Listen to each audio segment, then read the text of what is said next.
Don't just live for tomorrow, or just live in yesterday. Just be glad for all you have that's in today. Hey everyone, Connie here, and welcome to my blind reaction to One Piece, episodes 898 to 901. We're here with another set of episodes, and I'm excited because last set left us off on sort of a cliffhanger. I mean, kind of. Basil Hawkins has arrived, and I guess we're going to see Luffy and Zoro fight Basil. Which, I mean, cool. Getting to see more of the worst generation is always nice. But yeah, I guess we're going to have to see how that goes. Meanwhile, Luffy's still trying to get Otama to the village to help her. And we haven't seen much of anything else from the others because last set of episodes also included two random filler episodes that were set as prequels to One Piece Stampede, the movie. So yeah, we had to deal with those last time too. But it was fun getting to see the Boa sisters in there, Hancock, Marigold, and Sandersonia. So yeah, it was really cool getting to see them again, even if it was just a filler thing that wasn't even technically canon. But yeah, I'm excited to get into more Wano this time, and we'll see how this fight goes down and if Luffy and Zoro can get Otama to safety afterwards. Plus, hopefully we get to see more of Usopp, Robin, and Frankie, as well as everyone else. In the meantime, though, yeah, not really much else to say going into this. Just a lot of hopes for this arc and everything going forward. And hopefully we'll catch up before not too long. And yeah, we'll be fully on board with One Piece as of the current. We'll be current with it soon enough. We might have to do one more One Piece week at some point, but that won't be at least until like probably late February, early March, if at all. If at all. I don't know. We'll figure that out as time goes on. In the meantime, though, let's just get this going. So when the screen fades to black, pause this redirect and go to the description below. Follow the link to the reaction, and after you watch it, come back here to the redirect and resume play. Because after it fades to black and then fades back in, everything from that point forward will be my afterthoughts and will contain spoilers to the episodes. So that being said, thank you so much for tuning in, and I will see you at the reaction. And we are back, and we'll begin with spoilers in 3, 2, 1, now. Sorry for the light just blasting in at me like that. God, I'm so fucking stressed out after that.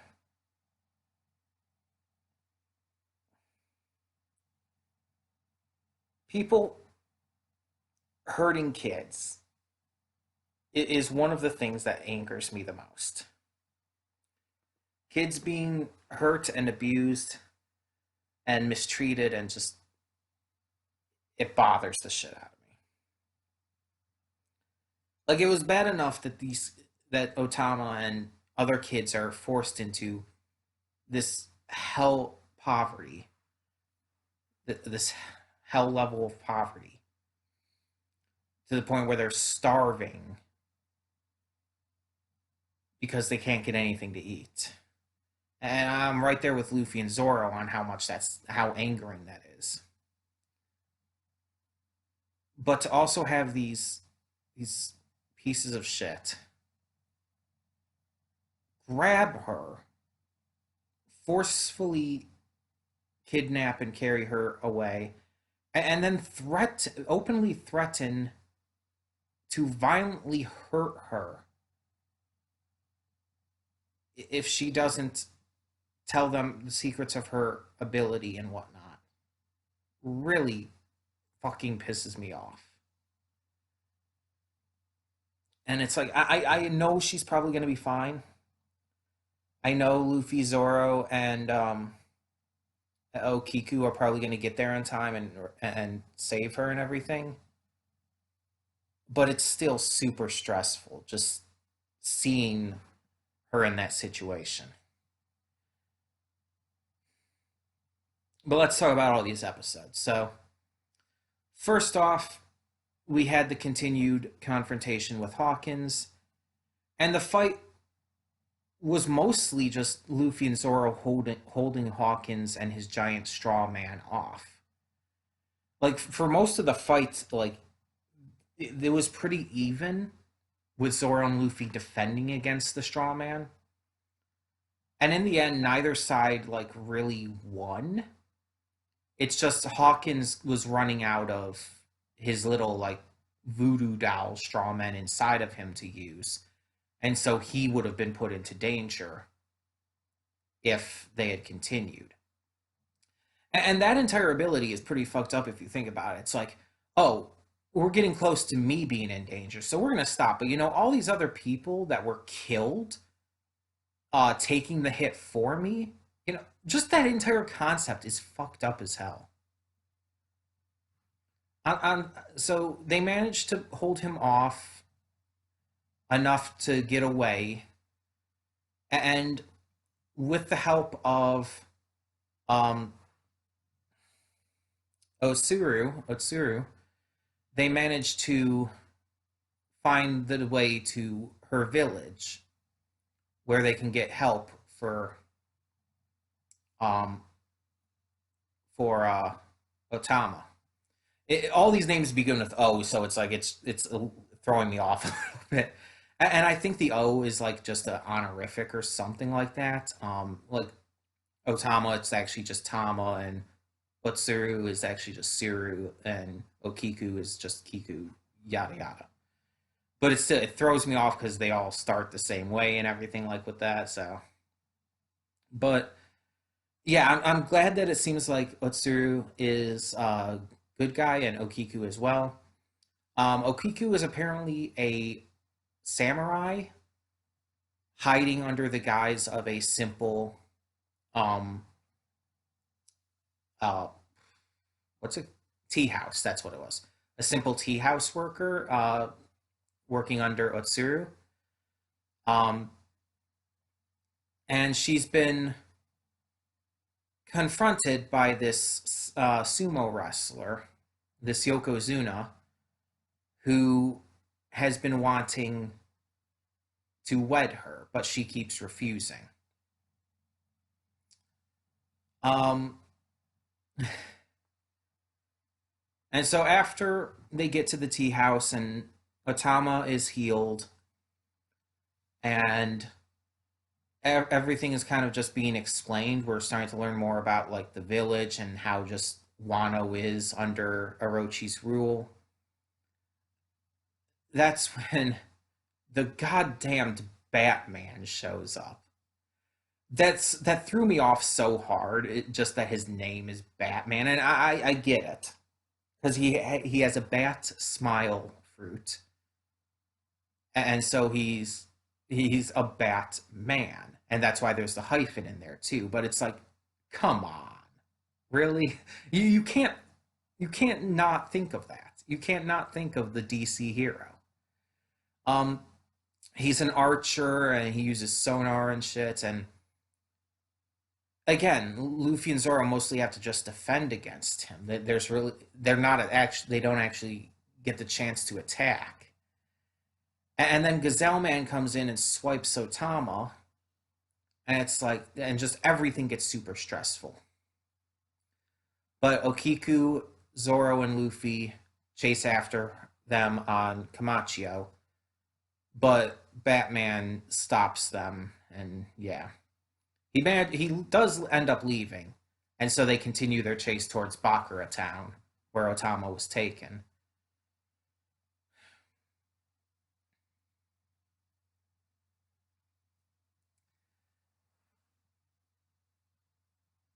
Everything about this situation stresses me out. Otama being in danger like this, after having just gotten better from being deadly poisoned.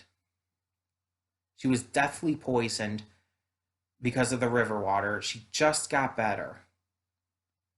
And now this happens. And it's like, oh my God, please just let us breathe, Oda. Let us breathe for a moment before you just keep throwing us into all of this stressful shit.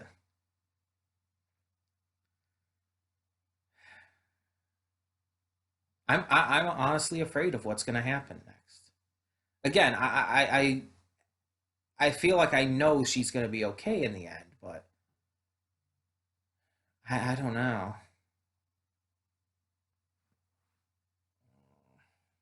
I'm just really stressed and really concerned.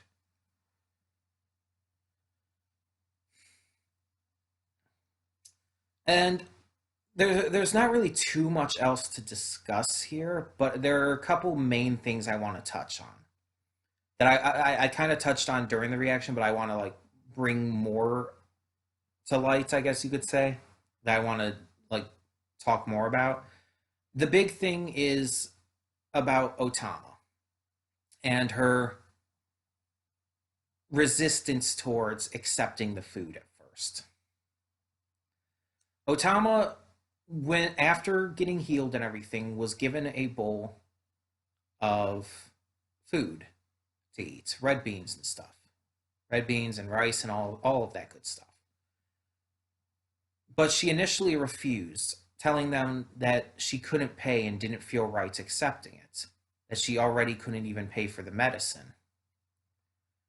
She was apprehensive towards accepting it because she didn't want to inconvenience them and just accept a gift like that without being able to pay for it, without being able to, you know, earn it, basically. And again, I'm very much, in a lot of cases, the same way. And this is what I want to touch on here. I mentioned in the reaction, I have trouble accepting help from people. I have trouble even asking for help. One of the big things in the recent months and everything is since pretty much this pandemic started almost a year ago, I've had to ask for help just to be able to get food because my normal ways of getting food have been kind of eliminated. And yes, I live with my father, but he doesn't buy me food typically, um, outside of a rare occasion where he's feeling nice. Usually, I would provide my own food. I would get my own stuff, and usually cheapo, just simple stuff. But once the pandemic really started, it's like I again my methods of doing so had been taken away. My methods of earning the little bit of money I could to be able to buy stuff, but also just various ways I did get food otherwise, such as the food pantry at my church. So since this pandemic began, like in March of last year,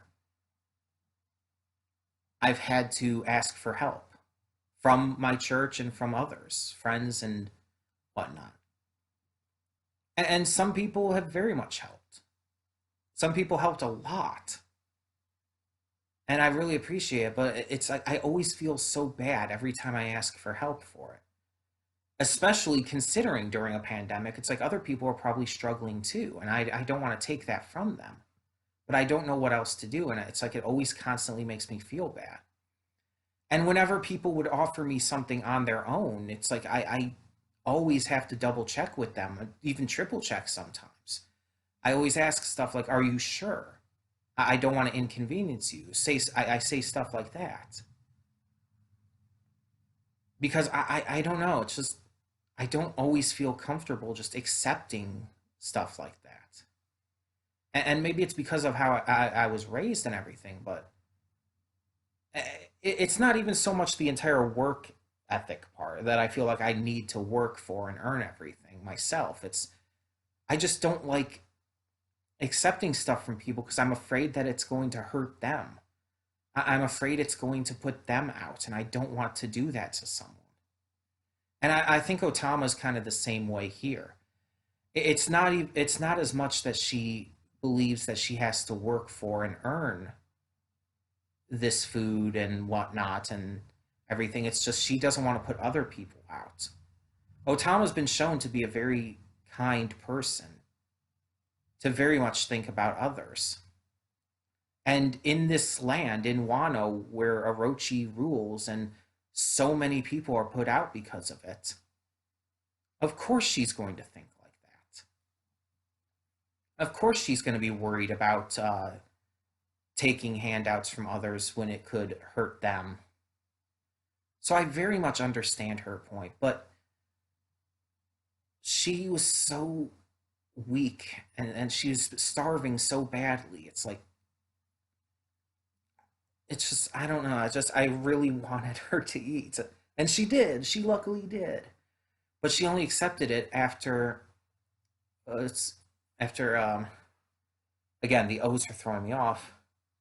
O-Tsuru. The funny thing is the way I'm remembering is I remember her. She has the same name as that other woman from the Mermaids, just with an O in front of it.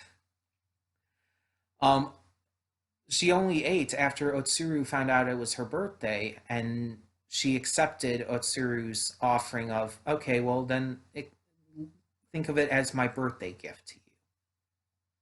And she accepted it then because it's like, okay, it's a birthday gift. It's something special. It's not like I'm just taking from you. So that was Otama's view there, and it's like I get it, and I feel so bad for her that she has to think of it that way.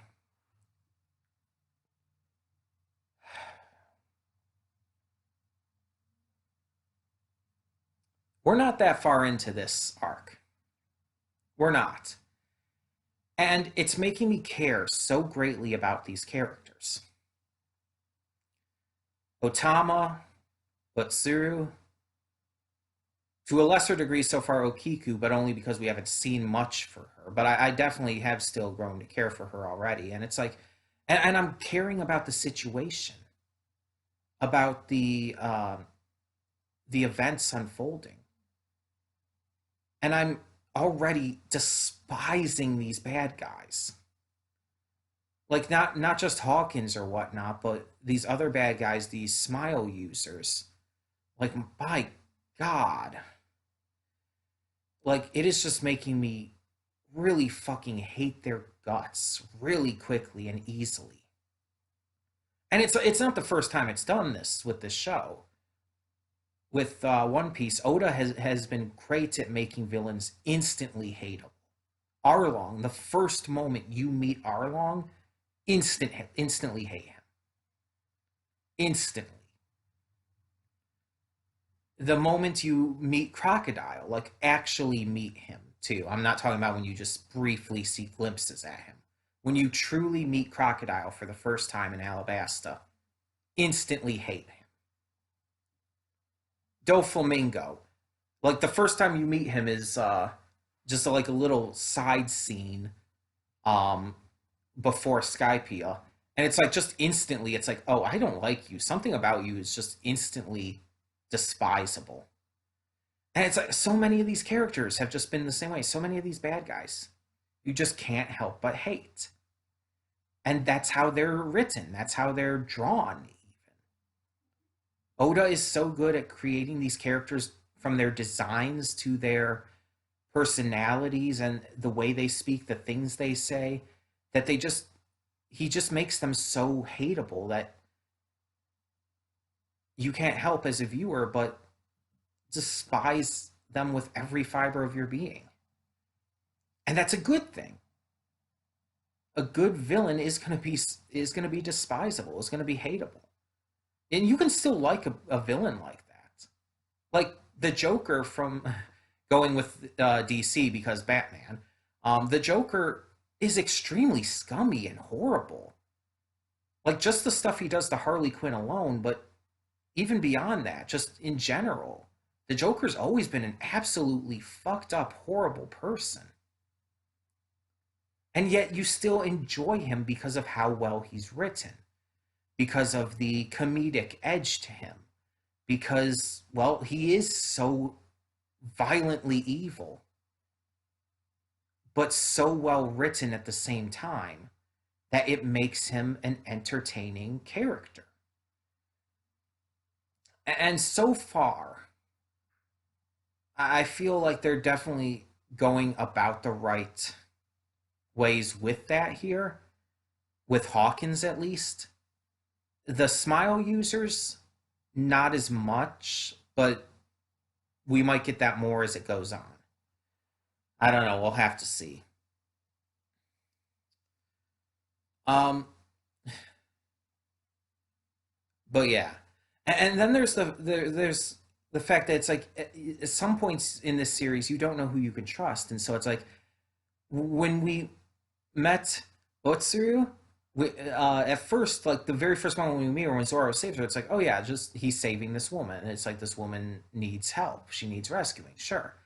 But then when she suddenly appears on Komachio, having hidden in the tail, it's like, okay, something is up here. Maybe can we actually trust her? Is she actually a good guy, or was this all a plan? It's like that is instantly where my mind went at that point. It's like, oh, this wasn't a scam or something. They weren't tricking them or something, were they? That's instantly where my mind went. But then it's like as we go on and we see them in the village, it's like, oh no, they actually do seem very nice and very good and helpful and caring. And so it's like, no, I think we can trust them. But there's always that little bit still in the back of the mind. It's like, could still be part of the plan. At this point, I think we can trust them. At this point, I think it's pretty clear just from I mean, at least Okiku alone we can trust. Um, but yeah, it's like I'm really excited to see where this goes next, but also really tense about it all. Um, but yeah, I really do hope that nothing ends up happening to where they end up becoming secret bad guys, even if it would just be Otsushi or O-Tsuru. Sushi? What? No. Wow, that was a really big fuck up. But no, even if it were just O-Tsuru, I hope it doesn't happen. Because, again, as I said in the reaction, I do really like them so far. Like, Okiku? Okiku's a really, really pretty big lady. And it's like, she's a samurai, she's a badass as well. And it's like, oh, hell yeah. You're awesome, just right off the bat. You're a big, badass samurai lady. And it's like, that's awesome. And she's beautiful as well. And then O-Tsuru, I don't know how popular of an opinion or not it is to say, but I do think she's really pretty too.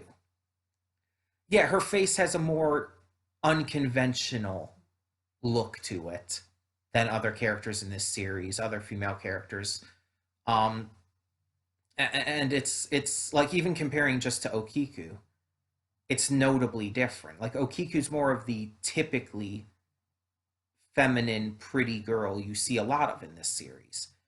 But then you see characters like O-Tsuru, and it's like normally those characters aren't seen as the more standard pretty characters in comparison. But I find her really pretty. I don't know. It's just I do. I can't help it, and I don't apologize for it. And I hope that's not unpopular. I hope it isn't. So yeah, I did want to mention that as well. Um, but overall, I did really like these episodes. They were really good. The art is still fantastic. The animation is fantastic. The voice acting, the score, everything about this arc has been fantastic. I wish we had seen more Robin, Frankie, and Usopp and all of that, and maybe even the others who were on the ship before everything happened and everyone got separated. But right now we're focused on a specific plot point, and I can dig that. I can deal with that, especially when it's one that's got me this invested already to where I'm really stressing out about what's going to happen. Um, so hey, you got to give it credit for that. Um, and that happens every now and again with this series. It's like an arc starts and it's like really quickly I get super invested. Not every time, but a lot of times that has happened. But yeah, Either way, tell me your thoughts on all of this and more down in the comments below, and thank you so much for tuning in. For now, I'm Connie and I'm signing off. See y'all next time.